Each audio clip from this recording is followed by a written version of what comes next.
사람들은 흔히 이혼이 모든 것의 끝이라고 생각합니다. 하지만 제게 이혼은 새로운 삶의 시작이 아닌 더 깊고 어두운 악몽의 서막에 불과했습니다. 성공적인 사업가로서의 삶, 그리고 그 모든 평화로운 일상은 단 한 통의 낯선 문자 메시지로부터 산산이 부서지기 시작했죠. 42살의 김준혁. 그는 평범한 직장인이었던 과거를 뒤로하고 서울 강남 한복판에서 작은 회사를 일궈냈습니다. 지난 1년은 그에게 마치 기적과도 같았죠. 아내의 배신으로 무너졌던 삶의 터전은 단단한 성공의 성으로 재건되었고, 그는 어느덧 마음의 상처도 많이 아물었다고 생각했습니다. 그날도 여느 때와 다름없이 준혁은 강남의 한 고급 카페 창가에 앉아 느긋하게 오후를 보내고 있었습니다. 혼자 있는 이 시간이 정말 좋았다. 그동안의 고생에 대한 보상 같았달까. 창밖을 보며 커피를 마시는데 모르는 번호로 문자 한 통이 왔다. 처음엔 스팸인 줄 알고 무시하려 했다.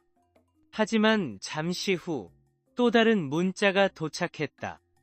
준혁 오빠, 나 지금 오빠가 있는 곳 알아. 그 순간 왠지 모를 불안감이 온몸을 감쌌다. 누군가 나를 지켜보고 있다는 소름 끼치는 느낌. 나는 천천히 고개를 들어 창밖을 살폈다. 준혁은 천천히 고개를 들었습니다. 카페 문 앞에 서 있는 한 여자가 눈에 들어왔습니다. 어둠 속에서도 그녀의 초라한 모습은 한눈에 들어왔습니다. 예전에 화려하고 당당했던 모습은 온데간데 없고, 헝클어진 머리, 야윈 얼굴과 깊게 패인 다크서클, 그리고 손에 든 낡은 서류 봉투만이 그녀의 비참함을 말해주고 있었죠. 준혁은 그녀의 낡은 코트를 보며 1년 전까지 늘 명품만 고집하던 모습이 오버랩되자 씁쓸한 웃음이 나왔습니다. 바로 박서윤. 1년 전 그를 배신하고 떠난 전처였습니다. 1년 만에 보는 그녀의 모습에 나는 정말 당황했다. 애써 아무렇지 않은 척 감정을 숨기고 차분하게 말했다. 왜 여기 왔어? 연락하지 말랬잖아. 서윤은 준혁의 싸늘한 말에 움츠러들며 한참을 망설이다 겨우 입을 열었습니다. 그녀의 목소리는 미세하게 떨리고 있었습니다. 준혁아, 제발 마지막으로 한 번만 도와줘. 정말 급한 일이야. 나 정말 너밖에 없어. 그녀는 준혁의 싸늘한 시선에도 굴하지 않고 봉투를 테이블 위에 올려놓았습니다. 그 봉투의 무게만큼 그녀의 절박함이 느껴졌죠. 준혁은 혐오감에 봉투를 밀어내려다 멈칫했습니다. 무슨 일인지라도 말해. 그리고 이거 가져가. 난 당신이랑 엮이기 싫어. 우리 아이 때문이야. 아이가 아파서 수술을 받아야 하는데. 그 말을 듣는 순간 준혁의 머릿속이 하얗게 변했습니다. 우리 아이라는 단어에 온 신경이 곤두섰죠. 그는 똑똑히 기억하고 있었습니다. 그 아이는 자신의 아이가 아니라는 것을. 15년간 함께했던 그녀가 자신을 배신하고 다른 남자의 아이를 가졌던 그 끔찍한 진실을. 서윤, 지금 뭐라고 했어? 우리 아이? 말 똑바로 해. 그 아이는 내 아이가 아니잖아. 제발 내 호적에 올려줘. 그래야 이 아이가 살 수 있어. 부탁이야. 그의 심장은 분노와 배신감으로 다시 한번 요동쳤지만 한편으로는 연민과 의심이 교차했습니다. 그녀는 이 아이를 빌미로 또 다른 거짓말을 하고 있는 걸까? 아니면 정말 아이가 아픈 걸까? 준혁은 그녀가 내민 두꺼운 서류 봉투를 멍하니 바라보았습니다. 그는 직감적으로 알 수 있었습니다. 이 봉투를 여는 순간 자신의 삶은 다시 한번 예측 불가능한 혼돈 속으로 빠져들게 되리라는 것을요. 그녀의 절박함이 담긴 봉투를 멍하니 바라보며 준혁은 모든 고통의 시작이었던 1년 전으로 기억을 되감았다. 그가 부산에서 평범한 회사원으로 살아가던 시절의 일이었다. 아내 서윤과 캠퍼스 커플로 만나 10년간의 연애 끝에 결혼한 평범하지만 행복한 가정이었다. 그러나 결혼 후 몇 년이 지나면서 서윤의 행동이 눈에 띄게 달라지기 시작했다. 늦은 귀가, 갑작스러운 야근, 그리고 무엇보다 핸드폰을 늘 몸에 지니고 다니며 절대 보여주려 하지 않는 모습. 처음엔 그저 바빠서 그러려니 했다. 직장인의 삶이 다 그런 것 아니겠는가. 하지만 시간이 갈수록 그의 의심은 확신으로 변해갔다. 새벽에 들어올 때마다 코끝을 스치는 낯선 향수 냄새가 있었다. 내가 말을 걸면 피하는 듯한 서윤의 시선이 모든 것을 말해주고 있었다. 하지만 애써 외면했다. 15년간 함께해온 사람이 나를 배신했을 거라는 사실을 도저히 믿고 싶지 않았기 때문이다. 결정적인 증거를 발견한 것은 정말 우연한 순간이었다. 서윤이 샤워를 하는 동안 거실에 놓인 그녀의 핸드폰 화면에 문자 알림이 떴다. 나는 홀린 듯 핸드폰을 집어들었고 그 순간 내 눈앞에 펼쳐진 내용은 내 심장을 찢어놓았다. 핸드폰 화면에는 남편에게는 도저히 보낼 수 없는 다정한 문자들이 가득했다. 자기야, 보고 싶어, 사랑해, 그리고 준혁을 향한 험담까지. 남편은 정말 따분해. 당신 같은 사람이 내 이상형이야. 이 문자를 보는 순간 준혁의 세상은 무너져 내렸다. 충격에 온몸에 힘이 풀려 주저앉고 말았다. 15년간 쌓아왔던 사랑과 신뢰가 한순간에 산산조각 나는 순간이었다. 그날 밤 나는 모든 것을 알고 있다는 듯 서윤의 핸드폰을 그녀에게 내밀었다. 그녀는 당황한 기색 없이 뻔뻔하게 거짓말을 했다. 회사 동료와 업무 이야기를 나눈 거라고. 그 뻔뻔함에 나는 말문이 막혔다. 하지만 나는 성급하게 결론 내리지 않았다. 혹시나 하는 마음에 며칠을 더 지켜보았다. 그리고 나의 의심은 더욱 깊은 확신으로 바뀌어갔다. 서윤은 매일 밤늦게 들어왔고 주말에도 갑작스럽게 외출하는 일이 잦아졌다. 결국 준혁은 다시 한번 서윤의 핸드폰을 확인했고 이번에는 더욱 충격적인 내용들을 발견했다. 회사 동료와 1년 넘게 불륜을 저지르고 있었고 더 충격적인 것은 그 남자의 아이까지 임신했다는 사실이었다. 나는 당장 이혼을 요구했다. 서윤은 울면서 매달렸지만 이미 나의 마음은 돌이킬 수 없을 만큼 깊은 상처를 입은 상태였다. 특히 다른 남자의 아이를 가졌다는 사실은 도저히 용서할 수 없었다. 나는 소송을 통해 상간남에게 위자료를 청구했지만 그 남자는 회사를 그만두고 잠적해버렸다. 서윤은 결국 모든 책임을 혼자 떠안게 되었고 나는 재산 분할과 위자료를 받아내며 그녀와의 관계를 법적으로 정리했다. 이혼 과정은 준혁의 정신을 피폐하게 만들었다. 모든 것이 끝났을 때 그는 부산에서의 삶을 더 이상 이어갈 수 없다는 것을 깨달았다. 지난 상처를 완전히 지우기 위해서는 모든 것을 바꿔야만 했다. 그는 가진 모든 것을 정리하고 혈혈단신 서울로 올라왔다. 텅 빈 마음과 주머니를 안고 시작한 서울 생활은 고단했지만 그는 성공하겠다는 일념으로 버텼다. 그리고 마침내 1년 후 그는 작은 사업을 성공시키며 어느 정도 안정을 찾았다. 친구들은 새로운 사람을 만나보라 권했지만 그는 아직 마음의 준비가 되지 않았다고 답했다. 그는 그렇게 지난 악몽으로부터 완전히 벗어났다고 믿었다. 하지만 바로 그때였다. 그가 완전히 잊었다고 생각했던 그림자가 다시 한번 그의 눈앞에 나타났다. 그리고 그 그림자가 내민 것은 단순한 서류 봉투가 아니었다. 그것은 그의 모든 것을 다시 한번 뒤흔들 치명적인 운명의 편지였다. 서윤이 내민 봉투, 그 안에 담긴 것은 단순한 서류 뭉치가 아니었다. 그것은 준혁의 마음을 다시 한번 흔들려는 교묘하게 설계된 감정적인 함정이었다. 서윤은 울먹이며 처참했던 지난 1년의 삶을 쏟아냈다.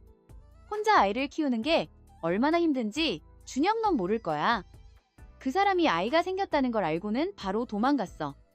연락처도 바꾸고 회사까지 그만두고. 나는 정말 혼자였어. 경제적으로도 너무 힘들고 아이는 매일 밤 아파서 울고. 정말 죽고 싶을 만큼 힘들었어. 준혁은 그녀의 말에 흔들리지 않으려 애썼다. 1년 전 그를 배신했던 서윤의 당당했던 모습이 자꾸만 떠올랐기 때문이다. 하지만 아이가 아프다는 말에 그의 마음속에 묘한 동정심이 일기 시작했습니다. 서윤은 이 틈을 놓치지 않고 봉투 안에 서류를 꺼내 테이블에 펼쳤습니다. 이건 병원 진단서야. 아이가 선천성 심장병을 앓고 있대. 의사 선생님이 빨리 수술하지 않으면 생명이 위험할 수도 있다고 했어. 준혁은 서류를 물끄러미 바라보았습니다. 진단서에는 선천성 심실중격 결손이라는 어려운 의학 용어가 적혀 있었지만 심장에 구멍이 뚫려 있어 혈액순환이 제대로 되지 않는다는 내용은 충분히 이해할 수 있었습니다. 그녀의 말이 사실이라는 증거들이 눈앞에 있었습니다. 병원 진단서와 소견서, 수술 동의서, 양식까지 모든 것이 현실을 직시하게 만들었죠. 그 남자는 어디 있는데? 그 아이의 친아버지는 왜 당신 혼자 모든 걸 떠안게 놔뒀지? 준혁의 날카로운 질문에 서윤의 얼굴은 더욱 어두워졌습니다. 그녀는 고개를 숙인 채 떨리는 목소리로 대답했습니다. 그 사람은 정말 비겁했어. 아이가 있다는 사실을 알고 나서는 완전히 사라져버렸어. 나 혼자서 할 수 있는 게 없어. 특히 심장에 하는 큰 수술이라 법적 보호자가 명확해야 한대. 아빠의 서명이 꼭 필요하다고 의사 선생님이 그러시더라. 그런데 그 사람은 연락조차 안 돼. 그래서 나 혼자서는 정말 한계가 있어. 서윤의 목소리는 절박함 그 자체였습니다. 준혁은 그녀가 말하는 동안 이 모든 것이 또 다른 속임수는 아닐까 하는 의심을 지울 수 없었습니다. 하지만 동시에 아무 죄 없는 아이의 생명이 걸린 문제 앞에서 냉정해지기란 쉬운 일이 아니었습니다. 그의 마음은 분노와 연민 그리고 의심 사이에서 격렬하게 요동쳤습니다. 그는 분노했다. 과거의 서윤과 그 남자의 무책임함에. 하지만 동시에 아이를 향한 묘한 연민에 휩싸였다. 그래서 나보고 그 아이를 내 호적에 올리라는 거야? 준혁의 말에 서윤은 고개를 끄덕였습니다. 이제 그녀의 눈물은 사라지고 오직 절박함만 남은 듯 했습니다. 응. 지금 상황에선 그게 가장 확실한 방법이야. 법적 보호자가 되어줘야 수술 절차도 빨라진다고 했어. 준혁아, 제발. 나도 이런 부탁하기 싫었어. 하지만 아이의 생명이 달린 문제잖아. 내 아이니까 내가 아니면 이 아이를 구할 사람이 없어. 그녀의 눈에서는 뜨거운 눈물이 흘러내렸지만 준혁은 쉽사리 대답할 수 없었습니다. 호적에 올린다는 것은 단순히 서류상의 보증을 서주는 것을 넘어 평생 그 아이에 대한 책임과 양육비를 감당해야 한다는 의미였습니다. 게다가 다시 서윤이라는 존재와 엮이는 것은 그에게 너무나도 큰 부담이었다. 그는 지금껏 쌓아 올린 모든 것이 다시 무너질지도 모른다는 공포에 휩싸였습니다. 그의 성공과 안정이 그녀의 손에 달려있게 되는 상황이 두려웠습니다. 그는 그녀의 말을 듣는 내내 이성적으로는 단호히 거절해야 한다고 생각했지만 감정적으로는 죄 없는 아이를 외면할 수 없다는 생각에 괴로웠습니다. 서윤아, 알겠어. 지금은 바로 대답할 수 없을 것 같아. 나에게 시간을 좀 줘. 일단 서류는 내가 가져갈게. 준혁은 복잡한 감정이 뒤섞인 표정으로 서류 봉투를 챙겨 자리에서 일어섰습니다. 아이의 생명을 외면할 수도, 그렇다고 그녀의 달콤한 거짓말에 또다시 속아 넘어갈 수도 없는 상황이었다. 그녀의 말대로 정말 다른 방법이 없는 걸까? 아니면 이 모든 것이 자신을 다시 나락으로 끌어들이려는 교활한 함정일까? 그는 그날 밤새도록 잠을 이루지 못하고 고민했습니다. 이성적으로는 절대 안 된다고 외쳤지만 아이의 얼굴을 떠올릴 때마다 마음이 약해지는 것을 느꼈습니다. 결국 준혁은 이 복잡한 상황을 혼자 해결할 수 없다고 판단하고 가장 신뢰하는 사람에게 도움을 구하기로 결심했습니다. 그리고 그가 가장 먼저 찾아간 곳은 그의 절친한 친구인 우진이 운영하는 가게였습니다. 서윤의 충격적인 제안을 들은 후 준혁은 마음속에 맴도는 질문에 대한 답을 찾기 위해 가장 신뢰하는 친구인 최우진을 찾아갔다. 그가 운영하는 강남의 작은 주점, 한 잔의 위로는 준혁에게 유일한 안식처였다. 우진은 준혁의 고통스러운 과거를 누구보다 잘 알고 있었기에 그의 말을 듣자마자 단호하게 경고했다. 준혁아, 내 마음은 충분히 이해해. 하지만 절대로 그 여자 말에 넘어가지 마. 한 번 배신한 여자는 또 배신해. 여우는 절대 본성을 바꾸지 않아. 아이가 불쌍하다는 마음에 흔들리면 안 돼. 그건 네가 책임질 일이 아니야. 네가 호적에 올리는 순간 그 아이의 양육비는 물론이고 평생을 짊어져야 할 짐이 될 거야. 정신 차려, 인마. 우진의 냉정한 조언은 준혁의 머릿속에 맴도는 복잡한 생각들을 정리해 주었다. 그는 우진의 말대로 서윤의 절박함이 순수한 목적만은 아닐 것이라는 의심을 다시 품게 되었다. 준혁은 서윤을 의심하기 시작했고 그녀가 최근 자신에게 보냈던 문자들이나 통화 내용들을 곱씹어 보았다. 그리고 며칠 후 그의 의심을 확신으로 바꾸는 충격적인 사건이 일어났다. 나는 그날 서윤을 만나기 위해 약속 장소 근처 식당에서 기다리고 있었다. 그런데 서윤이 급한 전화를 받으며 나를 지나쳐 밖으로 나가는 것을 보았다. 그녀는 정신없이 뛰어나가면서도 핸드폰만은 꽉 쥐고 있었다.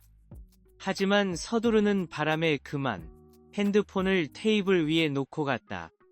사실 남의 핸드폰을 보는 것은 도덕적으로 옳지 않다는 것을 알았지만 우진이의 경고와 서윤의 수상한 태도 때문에 호기심을 억누를 수 없었다.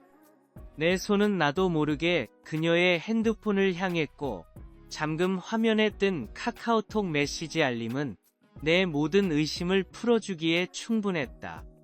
준혁은 떨리는 손으로 핸드폰을 열었다.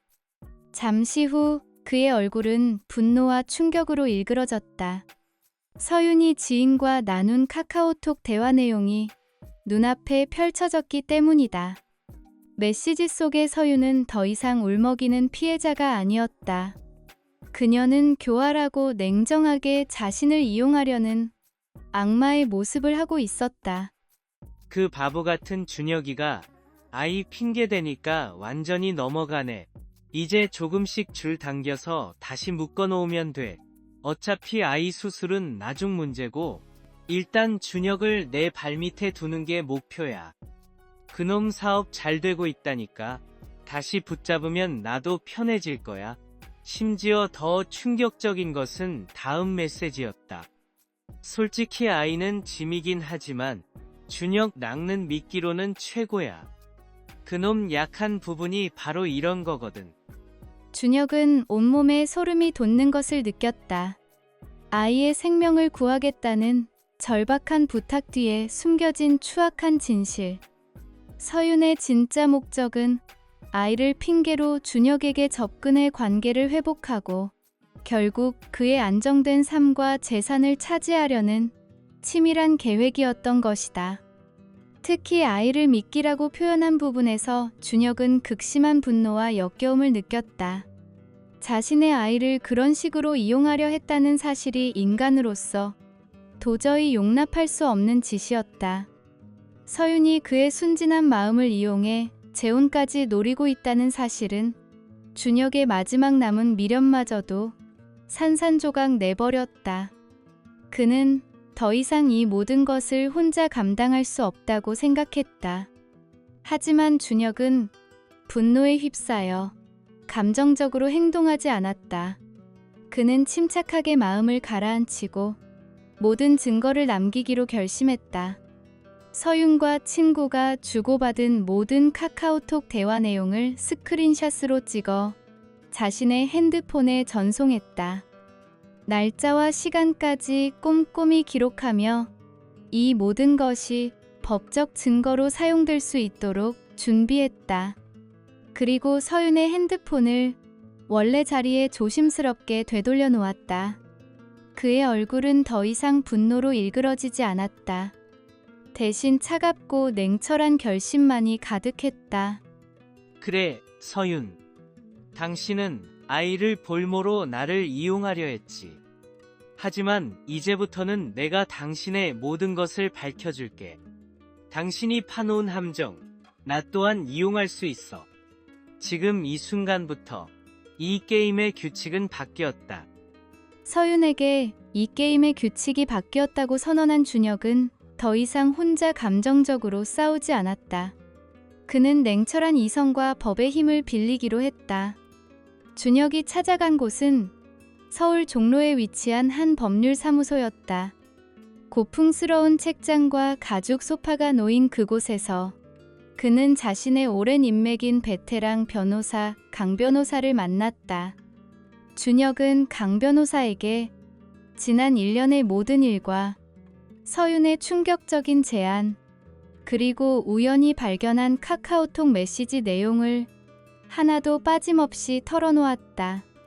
그의 이야기는 서윤의 이혼 요구부터 시작해 사업을 시작하고 다시 안정을 찾은 과정, 그리고 서윤의 재등장과 아이의 병, 마지막으로 핸드폰에서 본 섬뜩한 메시지까지 이어졌다.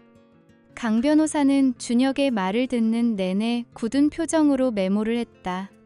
준혁의 이야기가 끝나자 강 변호사는 돋보기를 고쳐 쓰고 차분하게 입을 열었습니다. 김준혁 씨, 우선 감정적으로 대응하지 않고 증거를 확보한 것은 아주 현명한 판단이었습니다. 원고, 즉 박서윤 씨의 행위는 법적으로 기망 행위에 해당합니다. 아이의 생명을 볼모로 삼아 피고인 준혁 씨를 속여 법적 관계를 맺으려 한 것이 명백하니까요. 그녀가 주장하는 유일한 방법이라는 것도 사실이 아닐 가능성이 매우 높습니다. 강 변호사의 단호한 말에 준혁은 비로소 안심이 되는 것을 느꼈습니다. 하지만 마음 한구석에는 여전히 아이에 대한 걱정이 남아 있었습니다. 그의 눈빛에는 서윤을 향한 분노와 동시에 무고한 아이를 향한 연민이 뒤섞여 있었습니다. 변호사님, 서윤이 말한 대로 정말 제가 아니면 그 아이는 수술을 받지 못하는 건가요? 아이는 무슨 죄가 있습니까? 준혁의 목소리에 담긴 진심을 들은 강 변호사는 고개를 끄덕이며 준혁에게 놀랍고도 희망적인 두 가지 계획을 제시했습니다. 좋은 질문입니다. 아이를 걱정하는 마음은 충분히 이해합니다. 하지만 서윤 씨가 주장하는 유일한 방법은 거짓입니다. 아이의 치료에는 다양한 대안이 있습니다. 첫째, 저희가 서윤 씨의 기망 의도를 증명하기 위해 추가 증거를 확보하겠습니다. 앞으로 서윤 씨와 나누는 모든 대화를 녹음하십시오. 통화 녹음 앱을 사용하고 직접 만날 때도 녹음기를 준비하세요. 모든 대화 기록은 법정에서 서윤 씨의 계획을 명확히 드러낼 결정적 증거가 될 겁니다. 둘째, 아이의 수술을 위한 근본적인 해결책을 찾겠습니다. 제가 알아본 바에 따르면 의료재단을 통해 후견인을 세우는 제도가 있습니다. 부모가 없거나 법적 관계가 복잡하여 치료가 어려운 경우를 위해 만들어진 제도죠. 재단에서 임시 후견인 역할을 맡아 아이의 수술 절차를 신속하게 진행할 수 있습니다. 이렇게 하면 준혁 씨는 서윤 씨의 요구에 응할 필요가 전혀 없습니다. 강 변호사의 말은 준혁에게 한 줄기 빛과 같았습니다. 그는 서윤의 거짓말을 폭로하는 것과 동시에 무고한 아이의 생명까지 구할 수 있다는 희망을 보았습니다. 준혁은 강 변호사의 조언에 따라 즉시 의료재단에 연락했고, 다행히도 담당자는 아이의 상황을 듣고 흔쾌히 후견인 절차를 진행할 수 있다고 확인해 주었습니다. 준혁은 이 모든 과정을 비밀리에 진행했습니다. 서류를 준비하고 강 변호사와 함께 전략을 짰습니다. 이제 남은 것은 마지막 퍼즐 조각을 맞추는 일, 즉 서윤의 입에서 모든 거짓말을 직접 끌어내는 것이었습니다. 그는 서윤에게 전화를 걸었습니다. 목소리에는 아무런 감정도 담지 않은 채 최대한 평소처럼 담담하게 말했다. 서윤아, 나 최종 결정을 내리기 전에 한 번만 더 만나자. 확실하게 정리하고 싶어서 그래. 서윤은 준혁의 제안을 흔쾌히 받아들였습니다. 그녀는 자신의 계획이 완벽하게 성공할 것이라고 확신하는 듯 했습니다. 준혁은 약속 장소로 향하며 가방 속 깊숙이 숨겨놓은 작은 녹음기를 확인했습니다. 녹음기 버튼을 누르는 그의 손은 떨리지 않았습니다. 이제 마지막 대결이 코앞으로 다가왔습니다. 준혁의 계획대로 두 사람은 조용한 카페에서 마주 앉았다. 준혁은 겉으로는 평온해 보였지만 그의 가슴 속에는 차가운 결심이 자리하고 있었다. 테이블 위에는 따뜻한 커피 두 잔이 놓여 있었지만 두 사람 사이에는 차가운 침묵만이 흘렀다. 준혁은 가방 속에 숨겨진 작은 녹음기의 작동 여부를 다시 한번 확인하며 서윤에게 먼저 말을 걸었습니다. 서윤, 난 당신이 무슨 말을 하고 싶은지 듣고 싶어. 단도직입적으로 말해. 이건 아이의 생명에 관한 문제고 더 이상 감정적으로 낭비할 시간이 없어. 준혁의 냉정한 태도에 서윤은 당황한 듯했지만 이내 다시 눈물을 글썽이며 연기를 시작했습니다. 준혁아, 정말 고마워. 내가 아니었으면 우리 아이는 정말 어떻게 될 뻔했어? 내가 얼마나 못할 짓을 했는지 알아. 하지만 이 모든 건 다 아이를 위한 거야. 내가 정말 아이를 구할 사람이 너밖에 없어서 이래. 서윤은 진심으로 참회하는 듯한 표정으로 재결합 이야기를 꺼냈습니다. 이번 일을 계기로 우리 다시 생각해보면 어떨까?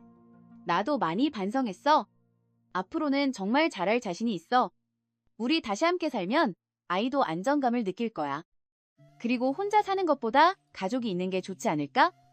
준혁은 그녀의 뻔뻔한 말에 속이 역겨웠지만 겉으로는 아무렇지 않은 척 침착함을 유지했습니다. 그는 직접적으로 그녀의 본색을 드러내기 위해 질문을 던졌습니다. 서윤, 정말 아이만을 위한 거지? 다른 속셈은 전혀 없고? 준혁의 질문에 서윤은 잠시 멈칫했지만 이내 가면을 완전히 벗어던지며 위협적인 태도로 바뀌었습니다. 당연하지. 나 그런 사람 아니야? 정말 아이가 아파서 어쩔 수 없이 부탁하는 거라고. 뭘 그렇게 의심해? 내가 안 도와주면 아이가 죽을 수도 있어. 그때 가서 후회해도 소용없다고. 그녀의 목소리에는 절박함이 아닌 권리와 협박의 뉘앙스가 섞여 있었습니다. 준혁은 그녀의 마지막 거짓말을 듣고 확신했습니다.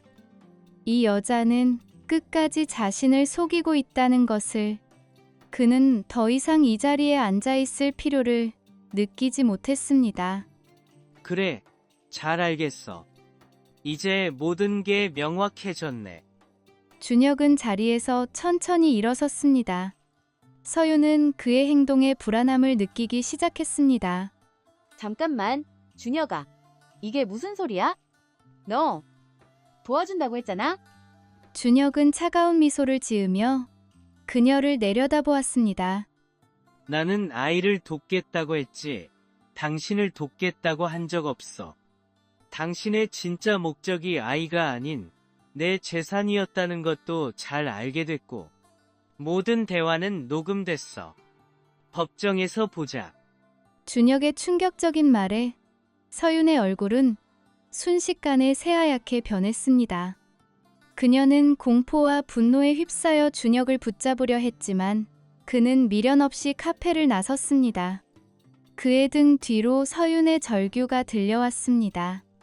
모든 것이 그의 계획대로 진행되고 있었습니다.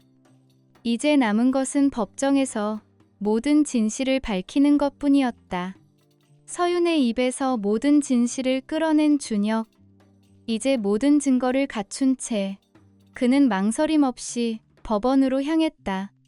한 달 후 서울가정법원의 법정은 팽팽한 긴장감으로 가득했다.